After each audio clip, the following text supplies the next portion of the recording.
Hey guys, tonight we drift back into a time when the world went strangely quiet. You open your eyes to find yourself standing on a cobblestone road beneath a pale gray sky. The air smells faintly of damp wood smoke.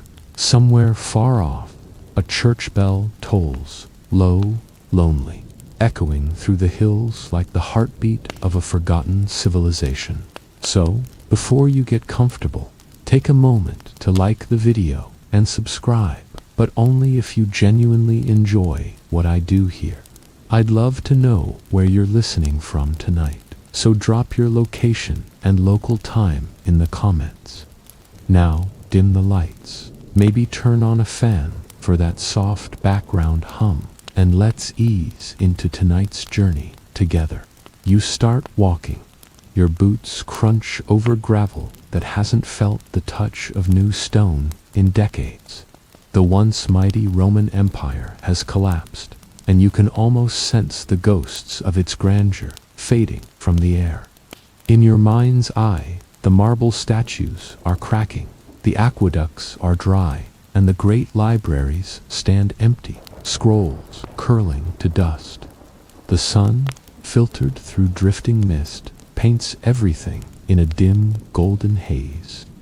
To your left, a villager in rough-spun wool trudges along, leading a thin, tired donkey.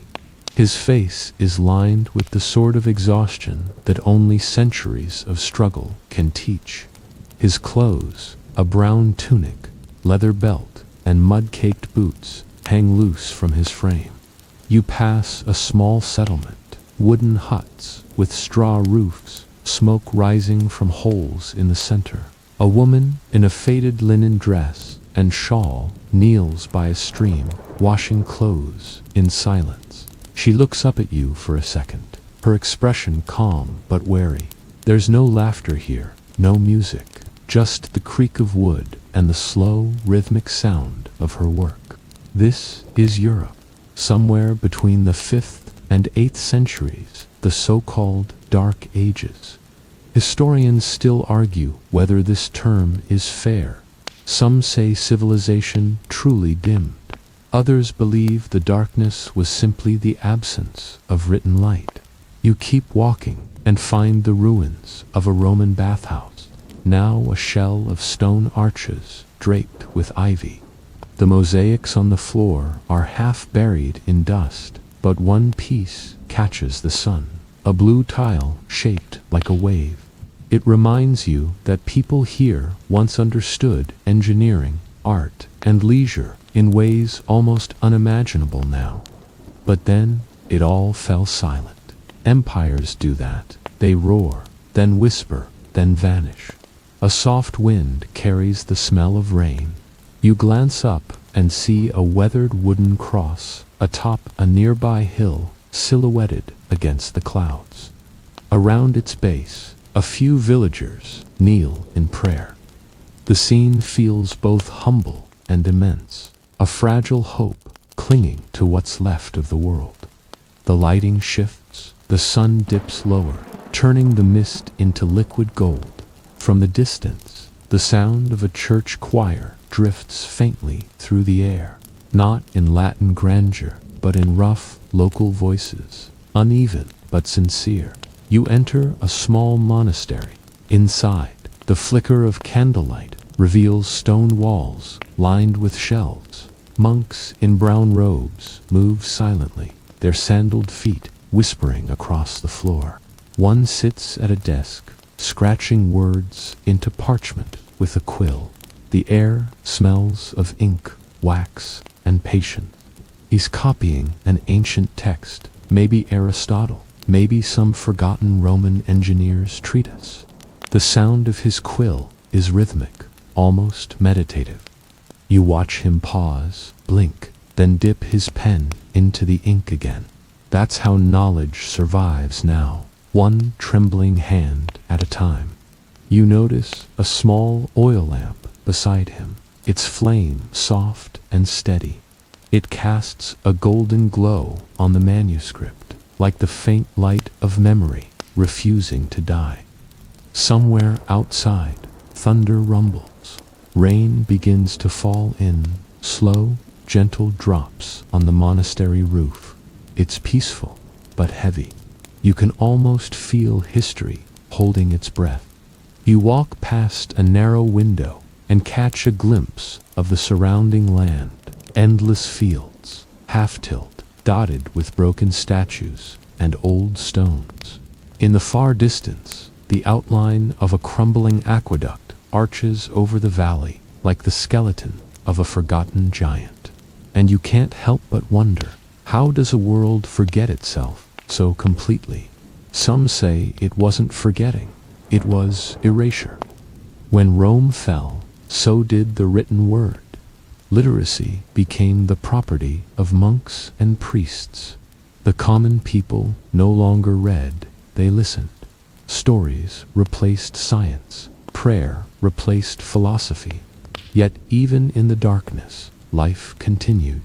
You can see it now, a mother wrapping her child in wool as rain patters on their roof, a blacksmith forging crude iron tools, a shepherd guiding sheep along a muddy trail. It wasn't the end of the world, just the end of clarity. The rain stops, the air cools. A full moon pushes through the thinning clouds, silvering the wet cobblestones. The monastery bell rings once more, low, deep, resonant. And in that moment, you realize something almost unsettling. The world isn't truly dark. It's simply sleeping. The camera, if there were one, would pull slowly upward, a wide shot, now showing you standing small amid the endless stretch of medieval countryside. The broken bones of Rome scattered like relics across the earth. The moonlight gleams faintly off a collapsed marble column nearby, and as the wind sighs through the grass, you take a slow breath. The silence feels thick, but also sacred, because every darkness, you realize, begins with the sound of something ending. You wake to the sound of rain dripping through an old stone roof. It's morning, though the sky barely glows behind layers of cloud. You're still in the monastery, and everything feels damp, ancient, and alive with quiet purpose. The monks are already awake. Their sandals scrape across the flagstones as they move through the corridor, heads bowed, voices murmuring prayers that echo against the cold walls. The air smells of beeswax, parchment, and the faint smoke of an oil lamp just snuffed out. You follow one monk through an arched doorway into the scriptorium, a long, narrow chamber filled with wooden desks. Each is lit by a single flickering candle, the light trembling against shelves of scrolls and leather-bound tomes. You can almost feel the centuries pressing in. Here, whispers live among ashes. The monks are copying manuscripts, line by line, preserving what's left of the ancient world. The scratch of quills is steady, hypnotic. One monk dips his pen and traces Latin words from a crumbling page, pausing to whisper a prayer before continuing. He knows the weight of every word, because every sentence he writes might be the last of its kind. You watch as his hand trembles. The candle beside him sputters. He sighs and leans closer, and you notice that the ink stains on his fingers are the same shade as the night outside, deep, endless black. Outside the window, the rain turns to mist, softening the landscape. The sound of distant bells rolls across the valley like waves. You wander between desks, watching history reborn in silence. One monk illuminates the margin of a page with gold leaf, the surface shimmering like liquid fire in candlelight. Another sketches a creature, half lion, half bird, some forgotten symbol of knowledge. Maybe, and there, near the far wall, sits the elder monk. His beard is silver, his face etched with fine lines of patience. He works on a text older than any king alive. When he looks up and meets your eyes, it's as if time pauses. You mustn't speak, he whispers, voice soft but firm. Words are fragile. Here, his English oar, what passes, for it is rough, ancient, shaped by Latin roots and fading accents. You nod, and he smiles faintly, turning back to his parchment. It's strange. For a moment, you realize you're standing inside the heartbeat of civilization's survival. Without these quiet figures, the past would have vanished completely, and yet they're also hiding things. Historians still argue whether these monasteries merely preserved knowledge or carefully curated it, deciding which truths deserved to survive. It's said that monks burned heretical text astronomy that contradicted Genesis, philosophies too bold for faith. One fringe theory even claims secret rooms beneath monasteries stored forbidden scrolls, mathematics from Alexandria, pagan poems, blueprints for machines that shouldn't have existed in the 7th century. You glance toward a heavy wooden door at the back of the room. A faint draft of cold air seeps from the crack beneath it. A bell tolls deep, rhythmic. The monks all freeze, quills suspended mid-air. Then, as if by instinct, they rise, form a line, and walk out into the courtyard. You follow them through stone archways, slick with moss. Outside, gray clouds part slightly, revealing a muted patch of sunlight. The courtyard garden is simpler, lavender and rain-soaked soil. In the center stands a stone cross, weathered by centuries. The monks begin to chant, their voices blending into something that feels older than language. The sound vibrates in your chest, low, resonant, and almost hypnotic. As they chant, you notice a small boy sweeping the courtyard's edge. His robe is too large, sleeves rolled up, his hair cropped unevenly. He looks up at you with wide eyes and whispers, "They say books burn easier when the ink is fresh." You blink. Before you can reply, he scurries off. The chant rises. The mist thickens. You walk along the cloister wall, running your hand over the cool, damp stone. A carved relief catches your attention, figures of men holding scrolls, their eyes closed. Beneath it, an inscription reads, "Silentium servit, lumen." Silence preserves the light. Inside, the elder monk returns to his desk. You follow, quietly. He's now working on a new text, a thick parchment titled De Secretis Temporum, of the Secrets of Time. He gestures toward it. "Do you know," he murmurs, "how much history is written twice?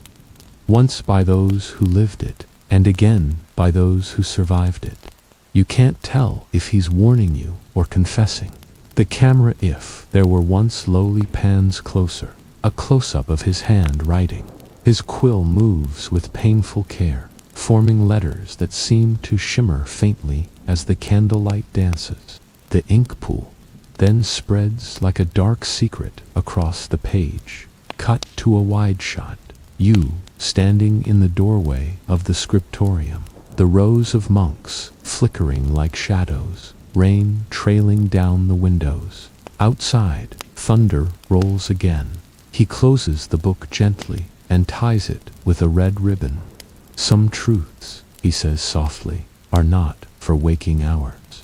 Then he places the manuscript inside a small chest. The lock clicks shut. When you step outside again, the sky has changed. The rain has stopped, and a pale sunlight filters through the mist. The hills shimmer faintly, green and endless. Somewhere in the distance, a village bell echoes down the path. Peasants move through muddy fields, brown tunics, bent backs, tired faces. They don't know about the knowledge hidden just beyond their reach. Their world is earth, grain, and prayer. A sweet vendor in a patched linen shirt stands near the road with a wooden cart. He's shaping small honey cakes, steam rising from a pan heated by coal. The scent cuts through the cold air, sweet, warm, alive. He smiles when he sees you, offering one. You take it. The sugar sticks to your fingers. The taste's bright against the monotone world. For a second, the sweetness feels like defiance, a reminder that even in dark ages, small joys survive. The camera drifts upward again. The monastery behind you, the smoking village ahead, the gray horizon stretching into the unknown. The wind sighs, carrying both prayer and ash. As you walk toward the road, you can still hear the faint sound of quills scratching behind monastery walls, a rhythm that will, centuries later, become the heartbeat of rebirth. But for now, in this twilight world, truth sleeps beneath layers of ink and silence. And you, wandering through rain and ruin, carry whispers no one else will ever hear. The path winds down from the monastery into a fog-draped valley. You walk slowly, your boots sinking into the wet earth. The rain has stopped, but the mist still clings to everything: the trees, the old stones, the air itself. It feels like walking through time that refuses to move forward, and maybe it didn't. Historians still argue about this strange stretch of European history, roughly between the years 614 and 911 AD. Some say it happened exactly as the books describe: slow progress, endless wars, and silence. But others whisper of a great gap, nearly 300 years, that might never have existed at all. They call it the phantom time hypothesis. But you don't know that name yet. You only feel the stillness, as if something's wrong with the world's heartbeat. The mist clears, revealing a small medieval village nestled beside a river. The lighting softens to golden hour sunlight, catching on damp rooftops, turning puddles into mirrors. A blacksmith hammers at a glowing blade in front of his forge, sparks flying like fireflies. A few children chase a wooden hoop through the mud, laughing weakly. It's quiet, but not lifeless. A woman in a dark blue wool dress and headscarf kneels beside a wooden trough, washing vegetables. Her expression is weary yet steady, the kind of calm that comes from years of routine. You pass her by, and she nods once, her eyes clouded with something between respect and curiosity. The village looks frozen in time. Every movement feels repeated: hammer, wheel, prayer, sleep. You step into a small tavern, ducking beneath the low doorway. The air inside is warm and smoky. A few men sit around a rough wooden table, mugs of ale in hand. One wears a faded tunic with a broken clasp. Another has the look of a mercenary's scarred face, leather armor, heavy boots still crusted with road dust. A single candle flickers between them, its flame bending with every breath of air. They speak in hushed tones. 300 years, one mutters, slamming his mug down. Gone. They say the stars don't even line up proper anymore. The mercenary smirks. You've been drinking too long. The world doesn't just skip. Then where are the records? The first insists. No kings born, no wars worth remembering, just nothing. You lean closer, pretending to sip from a clay cup. The tavern smells of ale, smoke, and sweat. The voices mix with the crackle of the hearth. Outside, faint sunlight filters through the cracks in the shutters, dust swirling in golden shafts. They notice you listening. The mercenary's eyes narrow. You, a scholar, he growls. You shake your head. Good, he mutters. 'Cause scholars lie. They'll tell you time's a river. But what if it's a well and someone filled it in? His words hang there, heavy. A dog barks outside. The door creaks open, letting in a cold gust of wind. Everyone falls silent. You step back into the daylight, the sound of the forge returning like a heartbeat. The camera pans up a wide shot, now showing the river glinting beside the village, the hills beyond, wrapped in cloud. It's beautiful, but still off. Because when you think about it, how does an entire continent forget centuries? You cross a small wooden bridge. Below, the river moves sluggishly, carrying fallen leaves downstream. You watch them drift away and wonder if maybe time itself has done the same drifting, lost, waiting to be found again. On the far side, a dusty road leads toward what used to be a Roman fort. Its stone walls crumble, ivy creeping through the cracks. You step inside. The interior is empty, except for scattered, debris-broken pottery. A rusted helmet, a carved stone slab, half buried in the dirt. The slab bears an inscription, Anno Domini, DCCCXLV, 845 AD. You touch the carving. The stone is cold, but something feels new. The lines are too sharp, too clean, like someone made them centuries later. You frown. Some of these dates don't match, a voice says. You turn. A traveler stands behind you, hooded cloak, muddy boots, sharp eyes. His face is weathered, but alive with curiosity. He crouches beside the stone. I've been following old calendars, he says softly.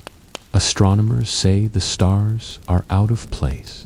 Eclipses don't match their records. Historians, those who dare say emperors, might have rewritten time itself. You ask, why would anyone do that? He smirks. Power, legacy, maybe boredom. He stands, brushing dust from his cloak. You ever heard of Otto III or Pope Sylvester II? They say those men conspired with the Holy Roman Emperor to shift the calendar forward to make it seem they were living in the year 1000, when it was really the 700s. You blink, unsure if he's joking. He continues, voice low. Imagine declaring yourself ruler of the new millennium, instant legend. The world bends around your date. Outside, thunder grumbles over the hills again. The light dims, sliding toward twilight. The traveler walks toward the gate. But don't think it's just about years. He calls over his shoulder. Erase enough time. And you erase witnesses. He disappears down the road. You stand alone among ruins. The sky, heavy and bruised with clouds. The camera angle shifts low, showing your boots against the old Roman stones, cracks filled with moss. A single droplet of rain hits the ground. You whisper to yourself, 300 years, gone. The wind answers, only with silence. Later, you reach a hill overlooking the valley. A monastery bell tolls in the distance. The setting sun paints the sky with red and gold, casting long shadows across the land. The fields stretch endlessly, dotted with cottages, churches, and graveyards, all belonging to a world that may never have existed as recorded. You sit beside a crumbling milestone carved with a faded number, DCI -812. The stone feels wrong here, too. The air hums with insects. A single bird calls somewhere beyond the trees. You realize the quiet isn't peaceful, it's vacant, like a missing chapter in a book. Scholars in your time centuries ahead will still debate it. Was it clerical error, calendar reform confusion, or deliberate invention? And deep down, as the first stars pierce the purple sky, you sense the monks' quills again, their rhythmic scratching across parchment. Perhaps they didn't just preserve history, Perhaps they wrote New Year's into existence. You close your eyes. The night breeze is cool, the smell of earth rich and sharp. For a moment, you can almost see invisible hands turning the pages of time, skipping a few, pretending nothing happened. And maybe, somewhere between those lost centuries, the truth still lingers folded quietly between ink and illusion. You blink awake, or maybe you never slept at all. The candle's flame trembles, stretching shadows like long, nervous fingers across the cold stone. You're deep inside what's left of the Roman world now. The empire, they told you, is gone, collapsed, dead.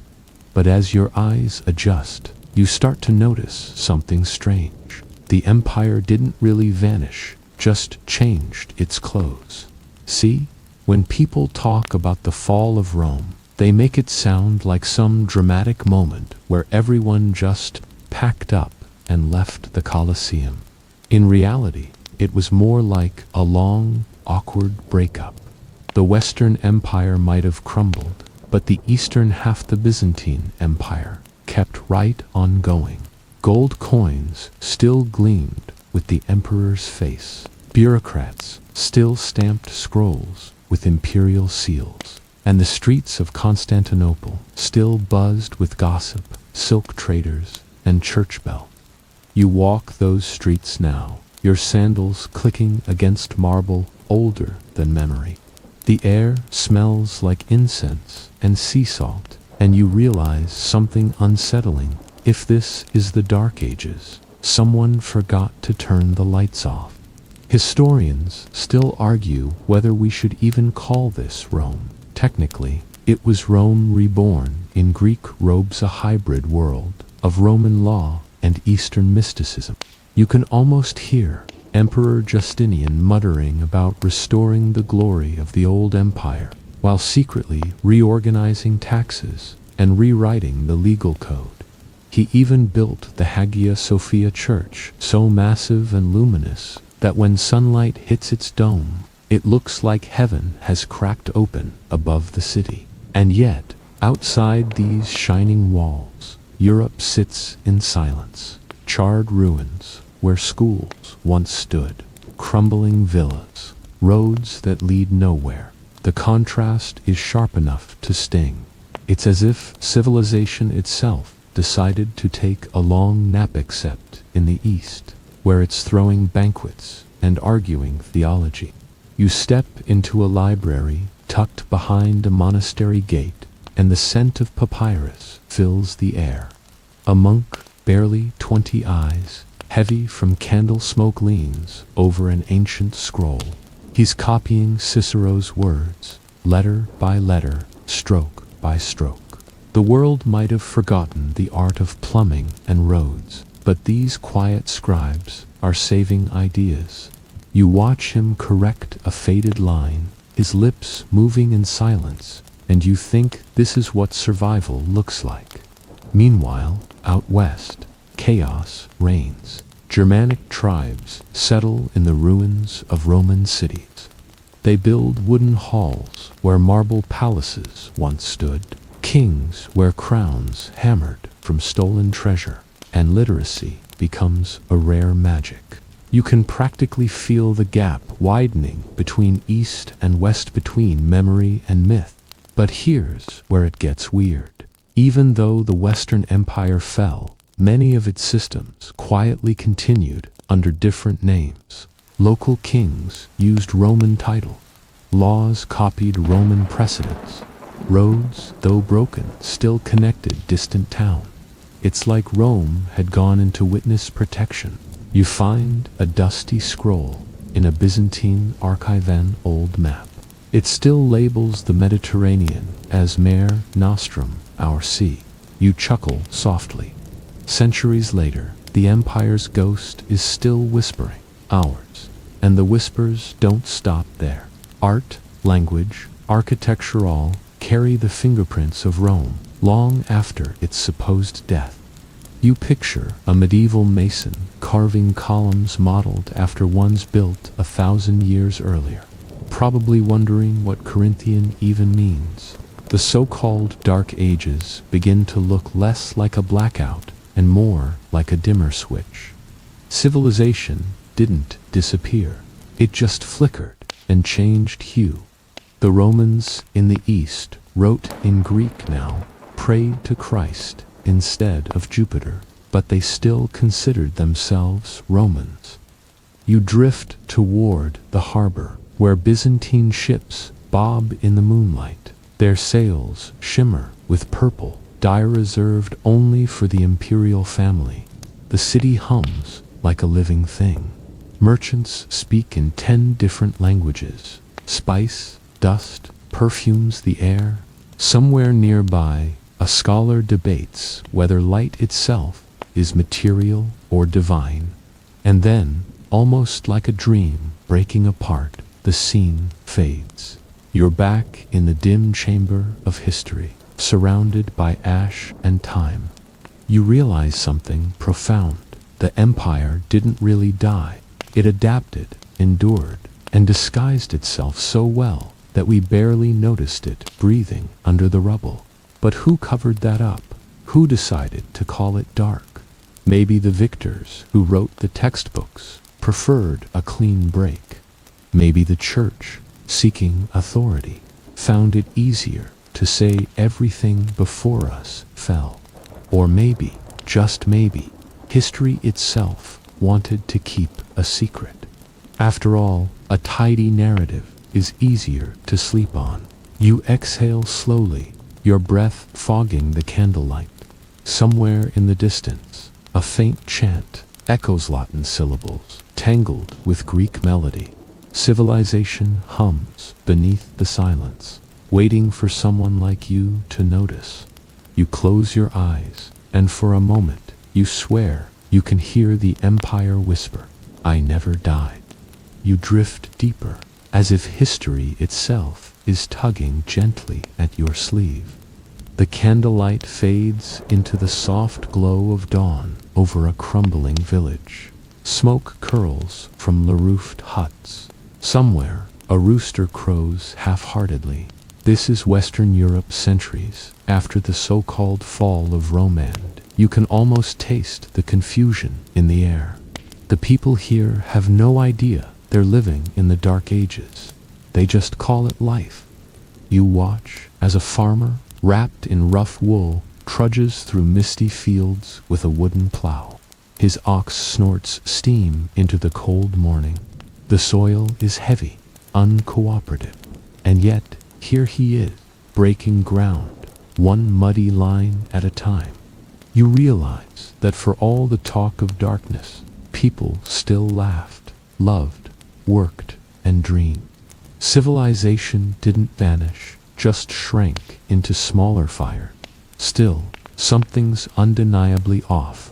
Roads that once carried legions now lie buried under weeds. Towns crumble into haunted ruins. The aqueducts, those magnificent arteries of Roman engineering, stand like the bones of giants, dry and useless. And for reasons historians still argue about, the written word becomes rare. Fewer books, fewer teachers, fewer people who can read them. The great libraries of Rome, gone or forgotten. The West seems to have misplaced its memory. But here's where it gets stranger. While Western Europe stumbled, strange new powers began to rise. You can almost see the flicker of torches in distant hills. The Franks, the Saxons, the Visigoths tribes, who once raided Rome, now carving out kingdoms from its corpse. They wear furs instead of togas, speak rough dialects instead of Latin. But they've learned something crucial. Power still hides in the old Roman ways. You stroll through a half-finished palace, mud walls, dressed in Roman stone. The new king sits on a crumbling throne, once owned by a Roman governor. His name is Clovis, and he's about to do something revolutionary. He converts to Christianity, not out of faith, but strategy. With one baptism, he earns the church's blessing and the loyalty of millions. You can almost hear the priest's voice echo through the hall, Latin words bouncing off the ancient masonry. And there it is, the next stage of the cover-up. Religion becomes the glue that holds the fragments together. The church steps into the vacuum Rome left behind, offering order where chaos reigns. Bishops become judges, monks become teachers, cathedrals rise on top of pagan temples like reincarnations with better acoustics. You wander through a monastery now, and the sound of chanting fills your ears, low, steady, hypnotic. Dozens of monks sway in rhythm, their voices wrapping around you like the hum of bees. They're not just praying, they're preserving. Inside these walls, knowledge is copied and recopied, generation after generation. Without them, Aristotle, Plato, and Virgil Mitov vanished entirely. Still, you can't ignore the feeling that something's missing. It's as if the world forgot how to ask questions. Science, art, philosophy will seem to have hit the pause button. Even the stars above, once charted by Roman astronomers, now shimmer in silence. You move to a scriptorium, a cold, dimly lit room where a single candle flickers beside stacks of parchment. A young monk dips his quill in ink and begins to write. His hand trembles slightly. You lean closer and notice something odd. He's copying an ancient Roman text, but adding his own little corrections. Sometimes he changes words, sometimes entire sentences. Maybe he's fixing grammar, or maybe rewriting history.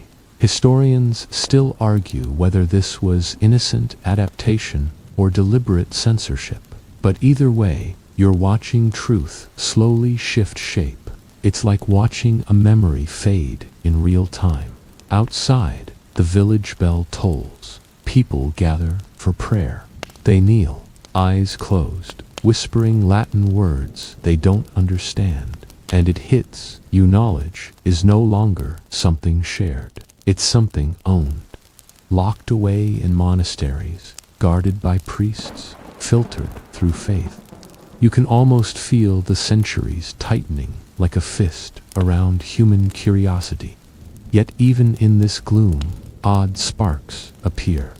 Somewhere in Ireland, scholars like the monks of Clonmacnoise are quietly building libraries, preserving the very Roman texts others are burning. In the Islamic world, far to the south, Arab scholars are translating Greek philosophy into Arabic, giving birth to a golden age while Europe dreams in shadows. You imagine a world map, now one half glowing with science, medicine, and mathematics, the other dim and silent. It's unsettling, like watching one hemisphere of the brain go dark while the other blazes with thought. And still, people in the West carry on. Markets bustle with chatter. Blacksmiths hammer iron into plowshares. Children chase geese down muddy lanes. Life, stubborn and ordinary, refuses to die. You can't help but smile. Darkness, it seems, is never total, it's just unevenly distributed. Then, as if summoned by your thought, a voice echoes through time. A monk named Bedelater, called the Venerable Bede, is writing his ecclesiastical history of the English people. His ink scratches across the page like rain on a roof. He's not just recording facts, he's creating the very idea of history for the English. His chronicle will one day help pull Europe back into the light. But for now, the world drifts half awake. The ruins of Rome stand silent, ivy climbing over faded Latin inscription. Somewhere, a shepherd hums a forgotten tune, and beneath it all, the empire's bones still hum with electricity, waiting for someone to remember their purpose. You lean against a weathered wall and close your eyes. The wind carries the smell of smoke and wet earth. You can almost hear whispers scribes, kings, and ghosts of emperors murmuring through the centuries. The message is faint but unmistakable. The darkness wasn't total, it was curated. A pause, a deep breath. The fields stretch endlessly before you, dotted with crosses and crumbling roads. The light may be dim, but it never went out. You realize then the so-called Dark Ages were a time without light. They were a time when someone decided who got to hold the candle. The candle gutter. And when you open your eyes again, the room around you has changed. The plain stone walls of the monastery have given way to towering shelves of parchment scrolls and heavy, chained books. Dust floats lazily through the slanted beams of morning light. The air smells of wax, ink, and quiet secrecy. You're inside a medieval library, now a fortress of words. Every shelf groans under the weight of knowledge rescued from oblivion. But something about the place feels ...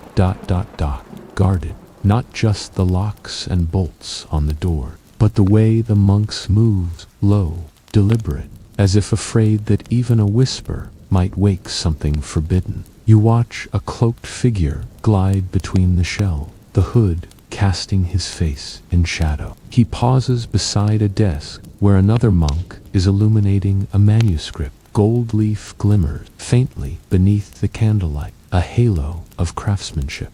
But the text he's copying, it isn't a prayer. It's a fragment. For a moment, the illusion breaks. You're a visitor from another time, caught in the act. His eyes narrow. Then, with a slow, deliberate motion, he closes the book and slides it into a locked chest. The iron latch clicks shut, echoing softly in the cold chamber. You realize this isn't just about preservation anymore, it's about control. The Church, now the greatest power in the West, has become both guardian and gatekeeper. It decides which truths survive, which are rewritten, and which vanish entirely. It's not malicious, exactly, it's protective. The clergy believe they're shielding humanity from dangerous knowledge, from ideas that could corrupt the soul. But as you walk deeper into the library, the irony hits hard. Beneath these vaulted ceilings, beneath crosses carved into stone, lie texts on astronomy, medicine, and philosophy, hidden away like contraband. A monk whispers beside you, "Too much light blinds the eye." You can't tell if it's a warning or an excuse. You move to another table, where a young novice sits, nervously studying an ancient Roman medical text. He runs his finger along a line, describing the human body artery, the heart, the brain. The detail is astonishing. But then his mentor leans over, frowns, and quietly removes the page. "We no longer need," he says softly. "Faith heals." Historians still argue whether the Church truly suppressed science, or if it simply chose not to encourage it. But as the centuries unfold before your eyes, the pattern is undeniable. Curiosity bends beneath dogma. Invention bows to belief. Still, not everyone obeyed. You see a candlelight flicker behind a half-closed door. Inside, a secret gathering. Not monks now, but scholars reveled in robes. They whisper in Latin, Greek, and even Arabic, exchanging fragments of forbidden texts smuggled from Muslim Spain. Among them sits a figure whose eyes gleam with defiance. Gerbert of Aurillac, who will one day become Pope Sylvester II. He's building something on the table, a strange, delicate device made of brass and gears, an early clock. His fingers move with precision, the faint click of metal echoing like a heartbeat. "God gave us minds to use them," he murmured, and for a moment the darkness cracked. The scene fades. You're outside now, under a sky smeared with violet clouds. The monastery looms behind you, its bell tolling evening prayer. Yet, in the nearby village, a blacksmith tests a new tool inspired by Roman design. In another town, a merchant counts coins stamped with the faint image of a cross. The world is learning to live with its contradiction. Faith and reason, obedience and curiosity, both whispering from opposite corners. You walk along a dirt road that once was a Roman highway. The stones are buried now, but sometimes your foot catches one. It's like finding a fossil evidence that something smarter, grander, once passed this way. The villagers nearby have stories about those stones. They say the old roads lead to cursed cities swallowed by time. You smile. Maybe they're not entirely wrong. As dusk deepens, you spot another cloaked figure by the edge of the forest. He's not a monk this time, but a traveler scholar, or perhaps a heretic. He carries a heavy satchel. You follow him to a small clearing, where he kneels beside a shallow pit. One by one, he removes scrolls from his bag and buries them beneath the roots of an oak. Before covering them with soil, he murmured, "Let the future find you." You can almost hear the crackle of parchment as centuries pass above that spot train. Frost, footsteps of countless generations, the buried words sleep, waiting for rediscovery. Back in the monastery, torches flicker. The cloaked keepers chant softly, their voices blending with the sighing wind. Some are sincere believers, others are watchers, making sure no one reads what they shouldn't. You can't tell them apart anymore. Faith and fear look the same in dim light. You drift further down a corridor and into a dim archive room. There, on a rough wooden shelf, lies a half-burned document. You brush the ash away. It's part of an old chronicle describing events after Rome's fall. Only fragments remain, the years lost, the kings unnamed, and then a line that freezes you, certain centuries removed for the sake of order. The handwriting is neat, deliberate. You stare at it, wondering, could someone have actually erased time, compressed history, to make it cleaner, easier to understand, or easier to manipulate? Scholars still debate the phantom time hypothesis, a fringe theory suggesting hundreds of years in the early Middle Ages were fabricated or duplicated. You don't have to believe it to feel the unease it stirred. Maybe it's not the exact number that matters, but the idea itself that time can be rewritten if those in power control the record. The bell tolls again, long and low. The cloaked monks bow their heads. Somewhere in the distance, thunder rolls across the valley. You step outside and look toward the horizon. Lightning flashes, illuminating the vast stretch of fields and forests that used to be an empire. For a moment, you see it the shape of Rome, still imprinted on the land. Faint but undeniable. Roads that lead nowhere. Stones that remember names long erased. And you understand the cruel brilliance of it all. The empire didn't truly die, was folded into faith, disguised as salvation, hidden beneath the robes of its own. The cloaked keepers were not villains. They were custodians of both truth and illusion. They believed they were saving civilization. And perhaps, in a strange way, they did. You take a final look back at the monastery, its windows glowing like amber eyes in the night.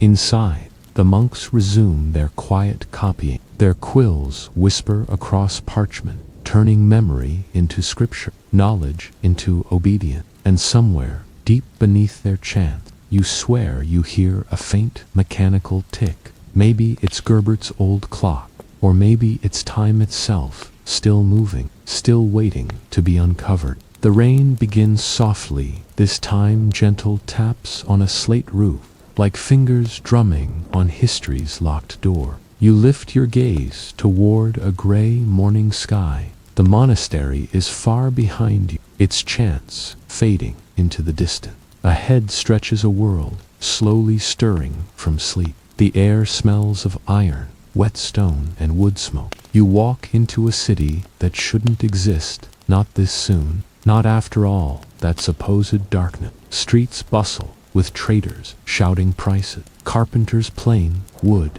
in rhythmic strokes. In the distance, the silhouette of a half-built cathedral pierces the mist. Its spire climbs toward heaven, like ambition itself. You realize something: the light is returning, but not by accident. Someone's been guiding it carefully, invisibly. They're not kings or popes or general, they're architects hidden. You watch a group of stonemasons at work, their hammers echoing through the damp air. They move with precision, each knowing exactly where his work fits in the grand design. But when you look closer, you notice something carved faintly into the block: geometric patterns, circles, triangles, spirals, the kind that whisper mathematics beneath the language of stone. A man in a hooded cloak oversees them. His clothes are travel-stained, his beard trimmed short, his hands rough but steady. He doesn't wear a cross or a crown only, a small pendant shaped like a compass. He's a master builder, one of the quiet minds rebuilding Europe from the rubble. You follow him into the cathedral half-finished nave. The air hums with the smell of limestone dust and candle smoke. Sunlight filters through scaffolding, scattering gold across the floor. The master studies a parchment covered in symbols that seem both ancient and oddly modern. Some are clearly architectural measurements, others look like coded diagrams of stars. He glances at you, almost knowingly. "Stone remembered," he says softly. You realize that what the world calls faith, these vast cathedrals, these miracles of balance and light, might also be encoded messages. The architects weren't just building churches, they were building books in stone. Every arch is a calculation, every stained glass window a diagram of cosmic order. To the villagers, these were houses of God, but to the builders, they were textbooks, lessons in geometry, optics, harmony. You climb the scaffold, feeling the wooden planks tremble under your weight. From this height, the city spreads out like a living blueprint, and you notice something uncanny. The streets themselves mirror constellations. Some towns are designed in star patterns: Orion, the Pleiades, the cross. Coincidence or intention buried under centuries of polite explanation. Historians still argue whether these designs were symbolic or scientific, but to you, standing here, it feels deliberate.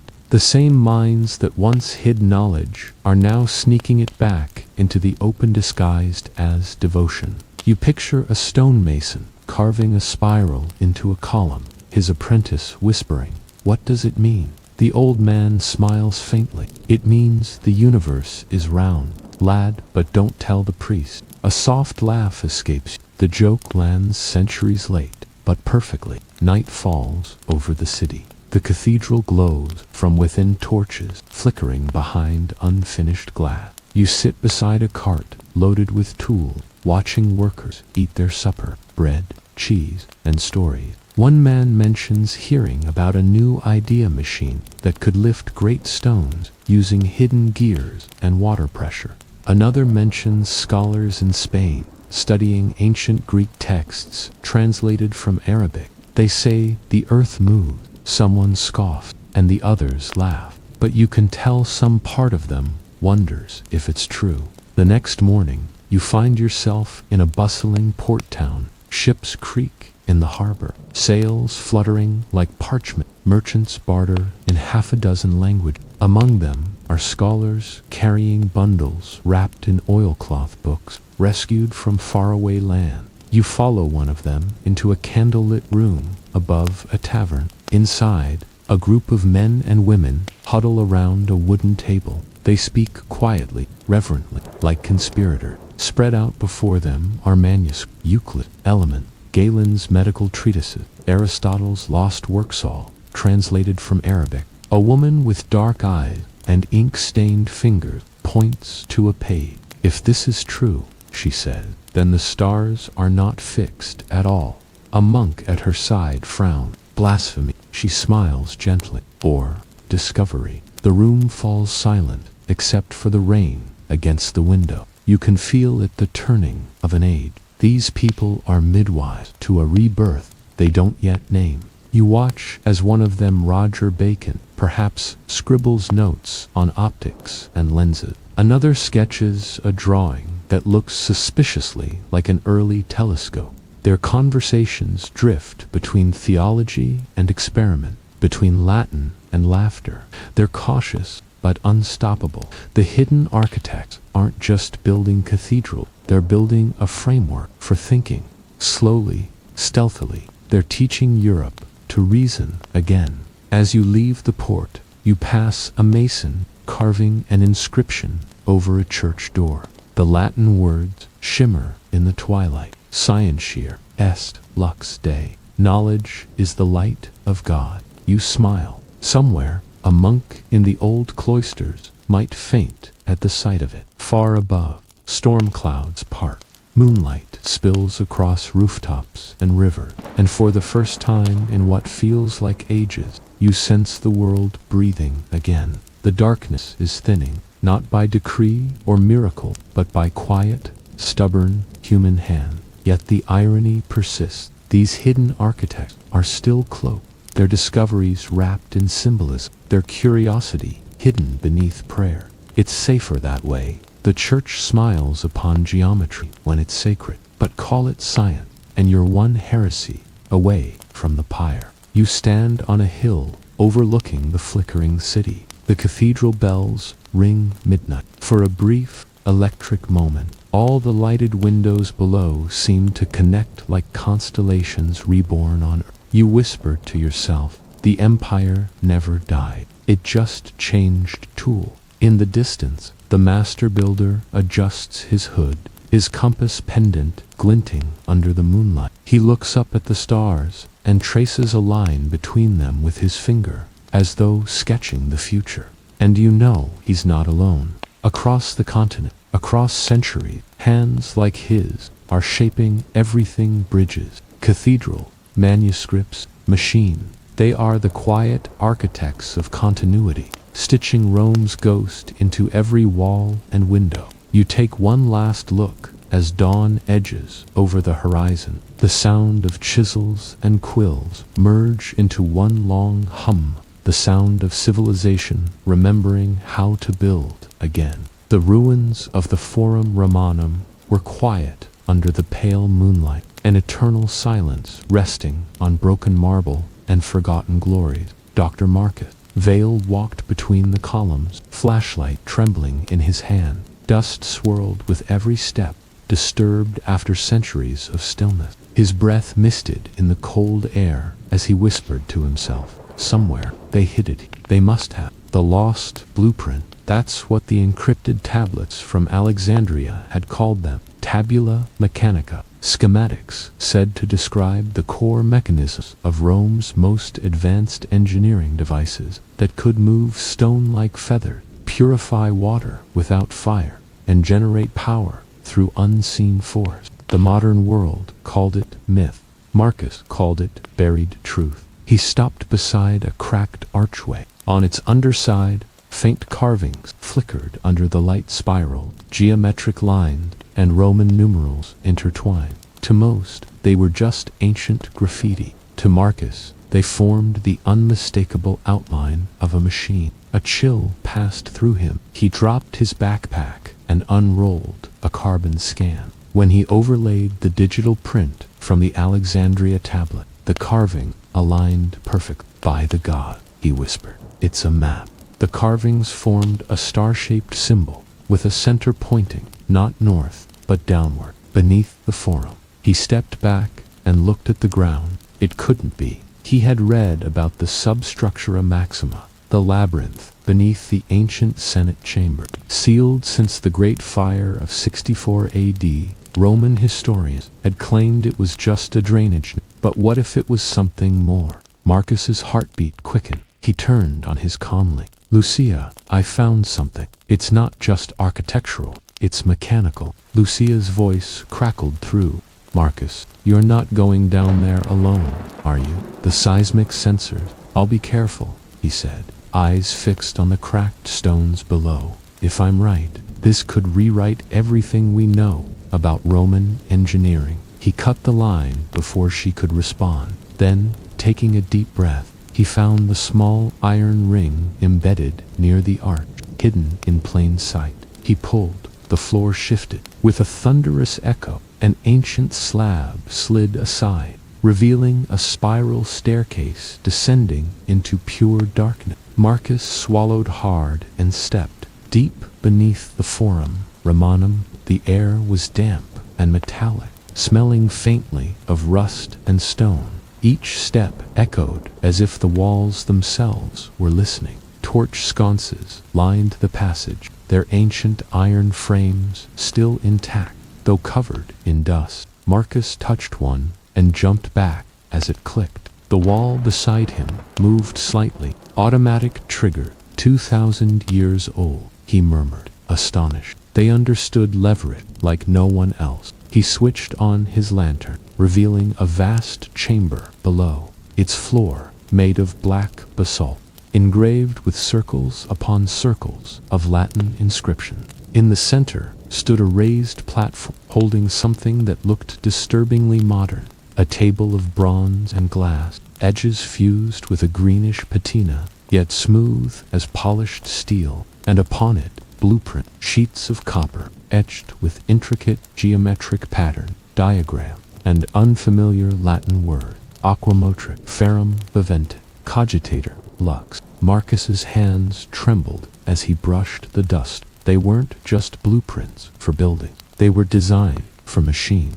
One depicted a system of gears and tubes, capable of pumping water upward using thermal pressure, centuries before the known invention of the steam engine. Another showed lenses and mirror, forming what looked like an early prototype of a solar concentrator. But the most startling of all, a spherical object labeled Cor Lucis, the heart of light. The description beneath it read, a chamber of metal and crystal, drawing power from the heavens themselves, the eternal flame that moves without end. Marcus's mind reeled. They had an energy. The implications were staggering. If true, Rome might have discovered the principles of perpetual energy long before the modern era even imagined. He activated his scanner, trying to digitize the symbol. But as he did, a low hum filled the chamber. The air vibrated softly, as if awakened by his touch. The etched lines on the floor began to glow. Marcus froze. No, that's impossible. A faint blue light spread outward from the platform, illuminating hidden glyphs on the wall. They connected like circuit, forming a network of lines pulsing with ancient energy. Then a mechanical voice, old and distorted, echoed in Latin, Custodes, vigilant, non-tangible. The keepers watch, do not touch. The light dimmed. Silence returned. Marcus stood, stunned. He whispered to himself, so they built security system, mechanical ones, 2,000 years ago. He looked at the blueprints again. Some lines were burnt, as if someone had tried to destroy them. Others had been carefully erased. Key formulas missing, replaced by symbols only the keepers could decode. Marcus exhaled slowly. No wonder the church hid it. The world wasn't ready. He gathered the surviving plates into his pack, careful not to trigger the mechanism again. But just as he turned to leave, his lantern flickered, and out of the shadows he saw movement. A figure, cloaked, silent, watching him from the far side of the chamber. Marcus froze.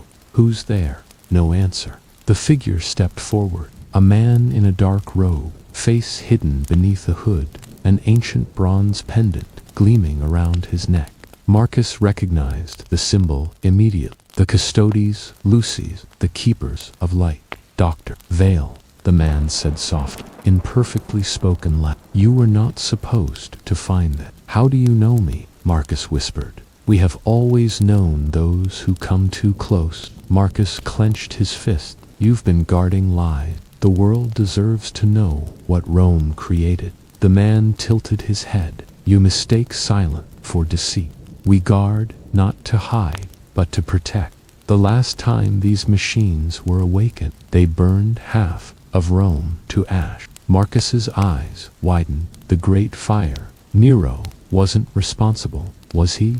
The keeper said nothing, only lowered his head in solemn acknowledgement. The heart of light was unstable. he continued. It drew upon the sun's power, but man's greed corrupted its use. The Senate ordered its destruction. Instead, we sealed it beneath this city. And within our memory, Marcus stepped closer. Then tell me where it is. Let history see the truth. The man smiled faintly. History already knows. Doctor simply chooses not to believe. And with that, the keeper reached into his robe and threw a small silver sphere onto the ground. A blinding flash erupted. When Marcus regained his vision, the man was gone. The chamber was silent again, but the blueprints, the ones he had packed, were now smoldering. Every line of Latin text had vanished, erased by heat. Only one phrase remained, etched faintly into the metal. Luna Porta, the gate of the moon. 2 weeks later, Geneva Archive, Switzerland. Marcus sat in a dim archive room, staring at a projection of the surviving fragment. He had decoded most of them, but the phrase, gate of the moon, haunted him. According to ancient myth, Luna Porta was a Roman legend, a gate that connected Earth to the realm of the gods, hidden in the mountains of the north. Scholars dismissed it as symbolism for enlightenment, but Marcus now wondered, what if it was literal? He zoomed in on one fragment of the blueprint. There, barely visible, was a coordinate 4612N, 720E, the Alp. He leaned back, heart racing. So, that's where you went. Lucia entered quietly. You're leaving again, aren't you? He nodded. If the heart of light still exists, it'll be there. She frowned. Marcus, the Vatican already sealed your permit. They don't want you going further. He smiled faintly. Then I guess I'll have to go as a tourist. He gathered his note, slid the fragment into his coat, and turned toward the window. Outside, the night sky shimmered with stars, cold, brilliant, eternal. Lucia watched him go. You know this could destroy your career. Marcus paused at the door. Or it could prove everything I've ever believed. And as he stepped out into the night, far above in the cloud, a faint glimmer pulsed, a light that didn't belong to any star. The wind howled through the alpine peak, whispering ancient hymns across a world carved by time and ice. Snow drifted in silver sheets, and beneath the white silence, Dr. Marcus Vale trudged upward, his boots sinking into the frozen crust. He was alone now. No university, no permit, no ally. Only the coordinates burned into his mind. 4612N, 720E. Somewhere beneath this mountain, hidden by centuries of snow and secrecy, lay Luna Porta, the gate of the moon. Each step crunched like the tick of a clock, counting down to revelation or ruin. He reached a ridge and stopped. The mountains stretched endlessly under a silver moon, and down below, something glimmered faintly through the snow. A circular depression, too perfect to be natural. Marcus descended carefully. His pulse quickened. At the center of the hollow stood a black stone monolith, half buried in ice, etched with Latin symbols that shone faintly in the moonlight. He brushed the frost away with his glove. The words read, In lumen luna porta pabit. In the light of the moon, the gate shall open. Marcus exhaled. So that's why it's called the Gate of the Moon. He stepped back, turned off his flashlight, and waited. As the full moon rose higher, its light fell directly onto the monolith. The carvings began to shimmer, lines of light connecting to form a vast circle across the snow. A buried mechanism, enormous in scale. The ground trembled. Snow cascaded down the slopes as a ring of metal emerged slowly from beneath the ice. A door 20 meters wide, carved from bronze, so old it had turned green. At its center, the same symbol he had seen under the forum, the sigil of the Cor Lucis. Marcus's voice trembled. It's real. He approached cautiously. The air around the gate felt charred, like static before a storm. When he placed his hand on the cold surface, the bronze rippled slightly, as though alive. He pulled back in shock. Liquid metal. From somewhere deep inside the mountain gears began to turn, the grinding moan of something ancient awakening after millennia. The circle split open, revealing a passageway lit by soft blue light. Marcus hesitated. Then, with a deep breath, he stepped inside. Inside the gate, the corridor sloped downward, walls glowing with an unearthly luminescence that pulsed like a heartbeat. Every surface was engraved with symbol, part Latin, part something older. As he walked, the light brightened, guiding him to a vast underground chamber, a cathedral of metal and glass. Suspended in the center was a massive sphere, floating several feet above the floor, translucent, humming gently. Inside, arcs of light spiraled endlessly, feeding into its core, the heart of light. Marcus stood frozen, overwhelmed. It was beautiful and terrifying. He circled it slowly, eyes wide. Around the base of the chamber, he noticed ancient Roman inscriptions, documenting those who had built it. Architectus Primus, Lucius Varro, Custodius Luci. He whispered, "You actually did it. You captured the sun." He reached for his recorder. Date, November 3rd. Discovery, confirmation of core Lucius operational. The structure generates sustained luminescent energy, likely solar-derived, through refractive containment. If replicated, the floor shuddered. A voice echoed the same cold Latin tone he had heard beneath Rome. Custodes vigilant, lumen non iterum ardebit, the keeper's watch. The light shall not burn again. The sphere's glow flickered. Marcus froze. No, no, no. The energy surged, lightning arcing across the wall. Screens of light ignited around the chamber, displaying shifting Roman numerals, calculations, warnings, sequences he couldn't interpret fast enough. He looked up and saw them, figures in black robes, materializing from the shadows around the chamber. 10 of them. Each wore the bronze pendant of the custodian. The leader stepped forward, the same man from the forum. "You should not have come, Dr. Vale," Marcus shouted above the rising hum. "You don't understand. This could change everything. Clean energy, limitless power, a new renaissance." The keeper's voice was calm, yet thunderous. "And destroy it again. You think humanity has changed, that greed no longer rules men's hearts." Marcus took a step closer to the sphere, desperation in his voice. "You can't keep this buried forever." The keeper raised his hand. The chamber darkened. "Then history will bury you with it." The ground split. The light from the heart flared, blindingly bright, swallowing everything in a storm of white. Hours later, snow fell gently across the valley. The gate of the moon was silent once more, sealed beneath a fresh blanket of winter. Helicopter lights flickered in the distance. Swiss rescue teams, drawn by seismic reading. They would find nothing. No body, no trace of Marcus Vale, only a circle of melted snow. And in the center, a single object, half buried in ice, a bronze pendant engraved with the mark of the Custodes Lucis. As the wind swept over the mountain, the moon rose high again, casting its silver glow over the hidden gate. And deep beneath the earth, far below, where any man would ever reach, the heart of light pulsed once more, slow, steady, eternal. You're lying there, listening to the faint hum of your phone charger beside the bed, the kind of low, electric whisper that feels harmless, ordinary, but if you could zoom out from that soft, blue glow, you'd see something strange everywhere across the planet. Little lights are flickering. At first, it looks like nothing more than a global coincidence. Satellites above the Pacific flicker,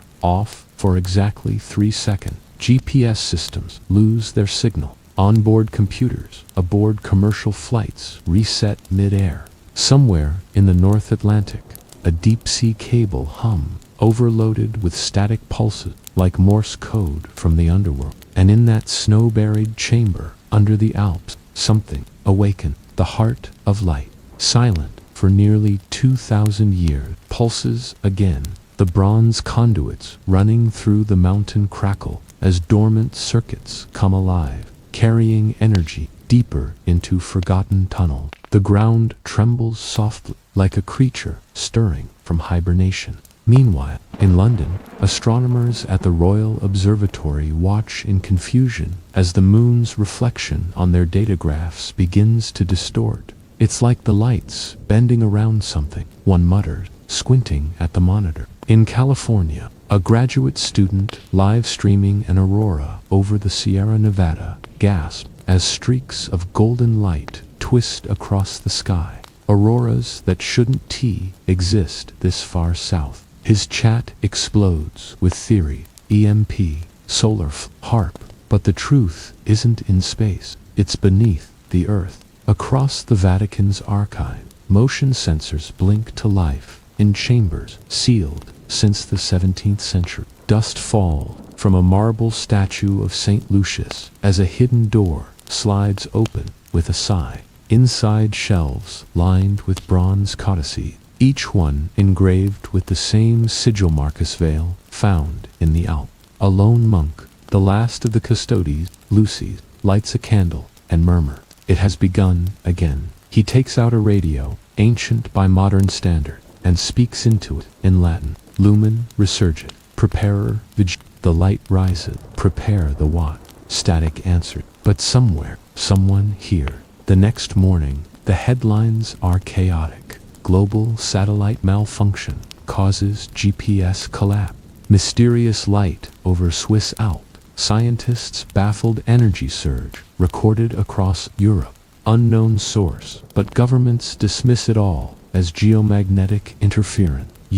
Though you feel it. When you step outside that evening, the air feels charged, like the pause before thunder. Streetlights flicker rhythmic in almost a heartbeat pattern. The moon looks sharper, brighter, as if polished. And if you hold still, really still, you can hear something, a hum beneath the hum, rising through the soles of your feet. That's the earth, remembering. In a small town in Italy, an archaeologist named Sofia Lando opens a vault that had been sealed since Mussolini's rule. Inside, she finds an old Roman relief depicting a massive circular device surrounded by robed figures. At the bottom, one phrase repeats, Sol in terra, luna in corde, the sun on earth, the moon in the heart. She doesn't know why, but the relief feels warm. Thousands of miles away, in Beijing,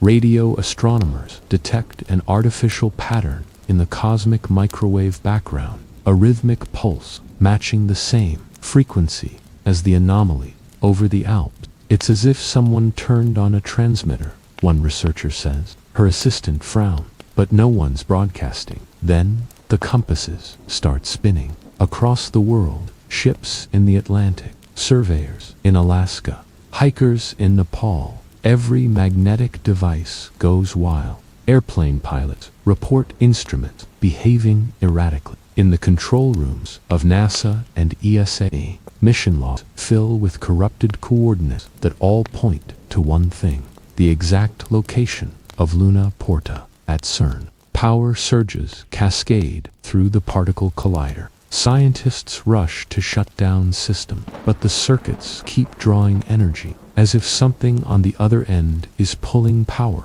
When they finally manage to disconnect, one of the monitors freezes on a single image, a glowing circular pattern, unmistakably Roman in design. That night, the world's media turns toward the Alps. Helicopters sweep over the snow, but all they find is a valley blanketed in perfect ice. Only satellite thermal scans reveal the truth. Beneath the mountain, something massive and circular is heating up. Temperatures climb, seismic vibrations intensify, and deep within the hidden chamber, the heart of light expands. Its once quiet glow now burns like a miniature sun, each pulse stronger than the last. The bronze walls begin to shift, revealing mechanical inscriptions, rotating gears covered in ancient script. Some read, Lux perpetua vincet tenebra, the eternal light conquers darkness. You stand on your balcony, watching the moon rise. There's something different about it tonight. It's not pale, but golden, and for a moment, impossibly, the shadowed side glows faintly, like a lamp turned low. Your phone buzzes, a news alert, unexplained lunar reflectivity surge detected. Scientists speechless. The moon's light grows brighter, washing the night in soft air. Dogs bark in confusion. Street lamps shut off automatically, fooled by the brightness. Somewhere, people begin to kneel, whispering prayer. Others point their cameras skyward, smiling, unaware that what they re-seeing isn't a miracle. It's a memory reawakening. Back beneath the Alp, the final defense system of the custody, Lucy's stirs. Bronze statues rise from alcove, mechanical guardians powered by the same energy that fuels the heart. Their eyes flare gold, scanning the empty chamber, searching for intruder.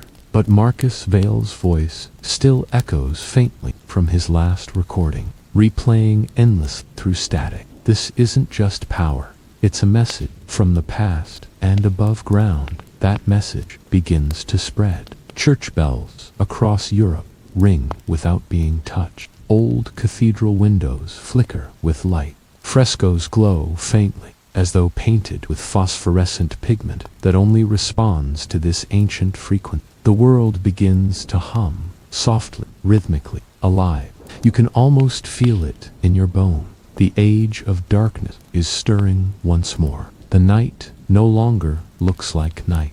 What was once dark velvet sky now ripples in waves of molten gold. Clouds shimmer with faint geometry circles within circles, like the heavens are remembering old blueprint from space. Satellites that have gone silent suddenly awaken again. Their lenses capture something no one has words for. Faint luminous lines encircling Earth's magnetic pole, forming a halo that pulses every 9 seconds. The heart of light is no longer buried, it breathes. Under the Alp, the bronze vault shutters open, and a torrent of brilliance bursts upward through the snow. It rises in a spiral, a column of radiance that pierces the clouds and touches the moon itself. Astronauts aboard the ISS gasp as the silver surface blooms into gold, and everywhere, every continent, every forgotten ruin, ancient symbols begin to shine. The mosaics in Ravenna, the marble in the Parthenon, the stone rings in Ireland, even the glyphs in the sands of Egypt, all connected, all one pattern. You're standing at your window again, phone forgotten in your hand. The air vibrates like the earth itself is humming a chord you can't quite hear. The light spilling across your face feels gentle, not burning, not blinding. It's warm, forgiving, like sunlight filtered through memory. Historians scramble on live television, their voices quivering as they try to explain. It appears to be a planetary electromagnetic phenomenon, possibly resonant with solar radiation. But deep down, you know, the Dark Ages weren't about ignorance, they were about concealment. For centuries, the Custodes Lucis hid the knowledge that the ancients had tamed the sun's energy, not metaphorically, but literally. They'd woven light into matter, harnessed it, and then buried it when it nearly destroyed them. Marcus Vale had rediscovered it. The gate had reopened, and the world, once again, stood on the edge of illumination. In Rome, beneath the Pantheon, seismic cracks split the marble floor. A blinding beam erupts upward, illuminating the ancient dome. Tourists scatter in terror, but one elderly priest drops to his knees, whispering, "Fiat, lux, let there be light." Across the world, timepieces stop. The second hands freeze at the same instant. For one heartbeat, the entire planet stands still. Then, silent, and slowly, the light recedes, curling back into the earth, gentle as a tide going home. The skies return to blue. The stars blink back into view. Only a subtle difference remains. Every magnetic field, every electric current now hums in perfect rhythm. The world's grid is synchronized, cleaner, stronger, almost alive. The heart of light has shared a fraction of its power, enough to remind humanity, but not enough to burn it all again. Weeks later, in a small mountain village, a shepherd finds a strange man wandering through the snow. His clothes are torn, eyes pale from light exposure, skin marked with faint bronze vein. Name?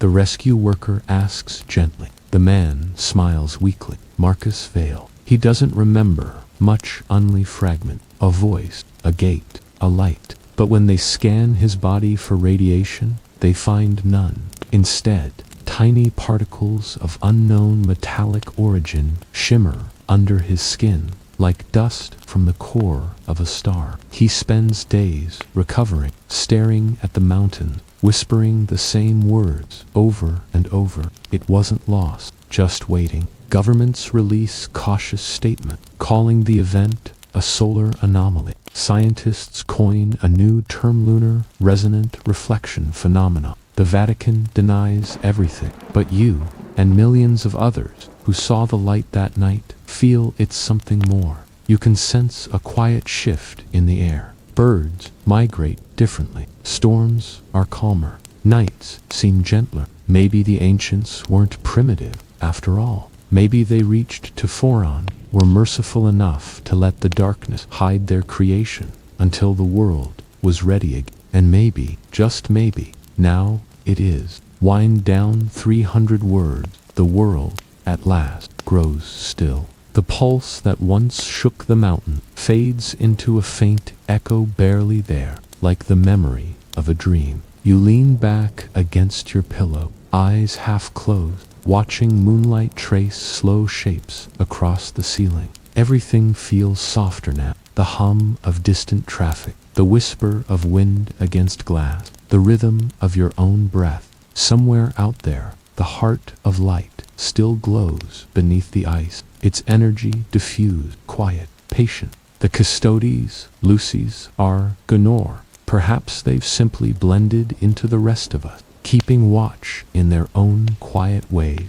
Historians will keep arguing, of course. They'll debate whether the Dark Ages really hid technology, or whether it's all myth, spun by frightened men. They'll write papers, and build theories, and try to name what they can to fully understand. But tonight, none of that matters. What matters is that faint shimmer, still hanging in the air, like the world is exhaling after holding its breath for 1,000 years. You close your eyes. The warmth of that hidden sun lingers on your skin, soft as a lullaby. The darkness outside isn't empty anymore. It's full of gentle light, breathing slowly, steadily, as if the planet itself is finally asleep. And as you drift toward your own sleep, the last thought that floats through your mind is simple and calm.